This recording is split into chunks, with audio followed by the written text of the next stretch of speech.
Hello दोस्तों, मेरा नाम अभिषेक त्रिपाठी है और स्वागत है आपका मेरे इस नए टॉपिक पॉडकास्ट में। आज के पॉडकास्ट का टॉपिक है होप यानी उम्मीद, इंसान का सबसे स्पेशल हथियार।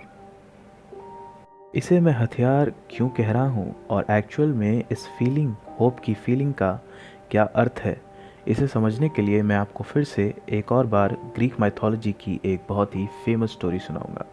और आप ये पूछ सकते हैं कि मैं हर बार आपको ग्रीक माइथोलॉजी की स्टोरीज़ ही क्यों सुनाता हूँ। वो इसलिए क्योंकि ग्रीक माइथोलॉजी की स्टोरीज़ जितनी डीप होती हैं, उन्हें सुनने में उतना ही ज़्यादा मज़ा आता है। और मैं आपको पहले ही बता दूं कि ये स्टोरी थोड़ी लंबी होने वाली है, इसीलिए आप पूरा रिलैक्स होके इस पॉडकास्ट को सुने। तो जब Zeus the king of gods मतलब सारे भगवानों के राजा ने एपिथियस और प्रोमीथियस, जो कि उस समय के सबसे कुशल टाइटन्स थे क्रिएशन में, उन्हें धरती पर जीवन शुरू करने का काम दिया, तो एपिथियस ने बहुत जल्दी पेड़ और पौधे, जानवर बना दिए। उसने कॉम्प्लेक्स लाइफ में ज़्यादा समय बर्बाद नहीं किया। उसने ऐसे जीव बनाए जो कि खाना पीना और प्रजनन करना ही जानते थे। और उसने हर एक जीव को खुद की रक्षा करने के लिए कोई ना कोई हथियार दिया। शेरों को पंजे, हाथियों को बड़ा शरीर, चीता को तेजी, बंदरों को फुर्ती। प्रोमीथियस कुछ अलग बनाना चाहता था। वो चाहता था कि वो कुछ अलग बनाए, ऐसा जिसमें देवताओं की झलक दिखती हो। तो उसने बहुत समय लगाया। फिर उसने इंसान की रचना की। उसने इंसान का पूरा डिज़ाइन देवताओं की तरह बनाया, पर क्योंकि इंसानों को मिट्टी से बनाया गया था, वो देवता जितने ताकतवर नहीं थे और ना ही उनकी तरह लंबी उम्र रखते थे, और ना ही उनके पास खुद को बचाने के लिए पंजे या पंख थे। प्रोमीथियस को डर था कि अगर इंसान को बाकी जानवरों के साथ धरती पर अकेला छोड़ा गया तो इंसान कुछ ही दिनों में मर जाएगा। तो प्रोमीथियस ने ज़्यूस से इंसानों को फायर यानी आग देने के लिए कहा, ताकि उससे इंसान बाकी जानवरों से ऊपर हो जाए और वो खुद की रक्षा भी कर पाए।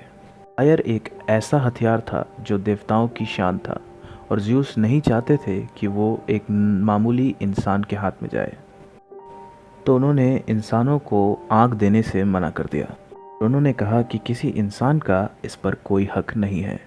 पर प्रोमीथियस ने ज़्यूस से छुप के इंसानों को फायर दे दी, जिससे ज़्यूस को बहुत गुस्सा आया और प्रोमीथियस को अनंत काल तक सज़ा में रहने का फ़ैसला सुनाया। उसकी सज़ा ये थी कि हर रोज़ एक बाज यानी एक चील आकर उसके शरीर से एक मांस का टुकड़ा खा जाएगी, और वो रात होने तक उसके मांस को चबाती रहेगी जब तक सुबह नहीं हो जाती। और जैसे ही सुबह होती है, प्रोमीथियस के सारे घाव अपने आप भर जाएंगे और एक बार फिर वो बाज आकर उसके शरीर का एक एक मांस नोच नोच कर खा जाएगा। ग्रीक माइथोलॉजी में मेरे ख्याल से ये सबसे ब्रूटल पनिशमेंट्स में से एक है। ज़्यूस का असली गुस्सा इंसानों की तरफ था और उसने इंसानों को भी पनिशमेंट देने का सोचा। ज़्यूस ने आग के देवता हेफेस्टस को दुनिया की सबसे पहली औरत यानी कि ऑल परफेक्ट लड़की बनाने को कहा। और ये ऑल परफेक्ट को अगर हम हिंदी में कहें तो सर्वगुण संपन्न, एक ऐसी लड़की जिसमें कोई भी नुक्स निकालना बहुत मुश्किल है। हेफेस्टस ने ऐसा ही किया और उसने दुनिया की सबसे पहली लड़की बनाई। उसका नाम उसने पेंडोरा रखा। पेंडोरा को इस दुनिया के हर देवता ने कुछ ना कुछ वरदान दिया था, पर ज़्यूस ने उसे सिर्फ 2 वरदान दिए। एक अखंड जिज्ञासु स्वभाव और दूसरा एक बॉक्स जिसे पेंडोरास बॉक्स कहा गया। ज़्यूस ने पेंडोरा को इस बॉक्स को कभी ना खोलने को कहा और उसकी शादी एपिथियस से करा दी, जिसने सभी पेड़ पौधे और जीव जंतु बनाए थे इंसानों को छोड़कर। कई साल गुजरते गए और एपिथियस काफ़ी खुश थे पेंडोरा के साथ। पेंडोरा भी एपिथियस के साथ काफ़ी खुश थी, पर पेंडोरा हमेशा उस बॉक्स के बारे में सोचा करती थी कि आखिर उस छोटे से बक्से में ऐसा क्या हो सकता है जिसे स्वयं ज़्यूस ने खोलने को मना किया है। अपने जिज्ञासु स्वभाव की वजह से पेंडोरा अपने आप को बहुत मुश्किल से ही रोक पाती थी उस बॉक्स को खोलने से। वो हमेशा सोचती थी कि एक मामूली बक्से को खोलने से आखिर हो क्या जाएगा, आखिर इतनी छोटी सी चीज़ में क्या हो सकता है। एक दिन पेंडोरा से अपनी जिज्ञासा बर्दाश्त नहीं हुई, और होती भी कैसे। यह जिज्ञासा उसे खुद ज़्यूस ने दी थी, और उसने धीरे से अपना हाथ उस बक्से की तरफ बढ़ाया और उसे हल्का सा खोलने पर ही वो बॉक्स पूरी तरह खुल गया और चारों तरफ उस बॉक्स से निकले काले धुएं फैल गए। पूरी दुनिया में चीख और हाहाकार मच गया। पेंडोरा परेशान थी कि आखिर ये सब हो क्या रहा है। उस बॉक्स में से 9 डरावने जानवर निकले, वो जानवर जो इंसान को मरते दम तक परेशान करने वाले थे।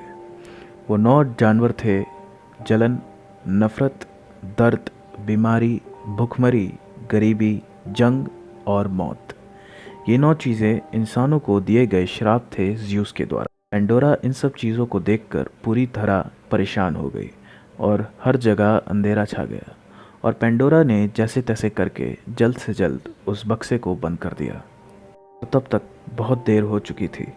उस बॉक्स से निकली जो भी चीज़ें थीं वो दुनिया में पूरी तरह फैल चुकी थीं और अब उन्हें वापस बक्से में रखना नामुमकिन था। ज़्यूस की चाल आखिरकार कामयाब हो ही गई। उसने इंसानों को वो 9 श्राप दे ही दिए जिनसे वो उस फायर के वरदान को कम कर सकते थे। पेंडोरा ने सारी उम्मीदें खो दी क्योंकि अब उसके पास इस चीज़ को उल्टा करने का कोई तरीका नहीं था और वो पूरी तरह परेशान होकर उस अंधेरे कमरे में एक जगह बैठ गई।